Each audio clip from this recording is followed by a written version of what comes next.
Mr. McCotter of Minnesota. Of Michigan. The Speaker stands corrected. For what purpose does the gentleman rise? To address the House for 5 minutes. Without objection, so ordered. The gentleman is recognized for 5 minutes. I thank the gentleman. Mr. Speaker, tonight I've introduced H-Res 680, calling upon President Obama to retract and apologize for his remarks regarding the conduct of Cambridge, Massachusetts Police Sergeant James M. Crowley, Jr. Mr. President, I view this as a presidential issue.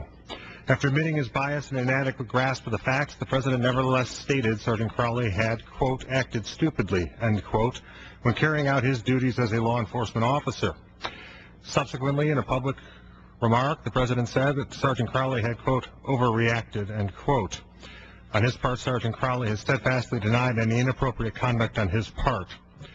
Speaker, this is the crux of the problem, and it is a situation patently unfair to Sergeant Crowley and his standing regarding potential legal and professional consequences. Therefore, I ask the President to retract his premature judgment, apologize for it, and allow the appropriate authorities to resolve this issue through due process. With my view, Kenneth E. Grabowski, Legislative Director of the Police Officers Association of Michigan, agrees.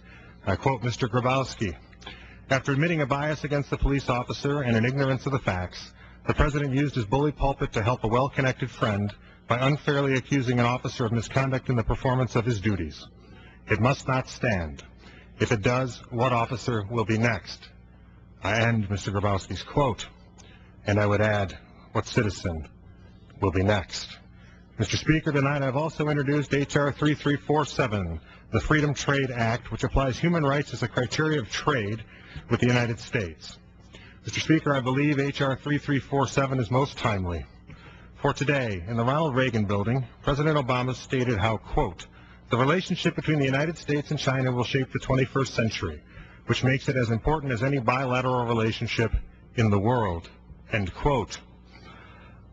On my part, I believe it is therefore imperative that this relationship be built upon a common and unbreakable commitment to every human being's God-given rights to liberty, including the rights to the free exercise of religion and speech, and to the ability to form free and independent labor unions. That is why this bill is necessary. It will show all our potential partners throughout the world that the United States remains a beacon of freedom that will never forget Natan Sharansky's warning that how a government treats its own people cannot be separated from how that government could be expected to treat other countries, end quote. Mr. Speaker, with this, I wholeheartedly concur, and I yield back the balance of my time.